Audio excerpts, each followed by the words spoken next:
Hello guys, আসসালামু আলাইকুম। তা খবর আছেন বলা খাইছেন বহুত পারি করে। তো গাইস, আজকেও আমার নতুন ব্লগে আপনাদেরকে স্বাগতম। তো গাইস, এখন বোধহয় সকাল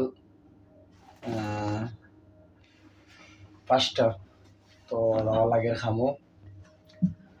তো ইউরোপ এমন একটা জিনিস, নামে ইউরোপ, আমি বুঝছি না, বাট নামে। তো এমন 5টার দিকে আর বিকাল 6টার দিকে, এটাই আর নামে ইউরোপ, কাছে কিছু না। আর অনেকের স্বপ্ন যেন ইউরোপ আওয়া, বাট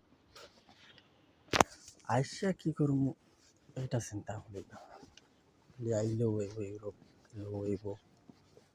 আপনারা দেখতে পারা সকালবেলা যাই আর 1টার সময়, আর একবারে আইমু বিকাল 5টার দিকে, 5টা 6টার দিকে। বর্তমানে এমন এক জায়গায় যাইমু, যাইতে আমার ট্রেনে লাগবো করে 2 ঘন্টার মতো। বলতে প্যারিসের ভিতরে থাকি, একবারে আউটে যাই আমার ঘরে 2 ঘন্টার মতো লাগবে যাইতে। অত দূরে গিয়া কাজ কর্ম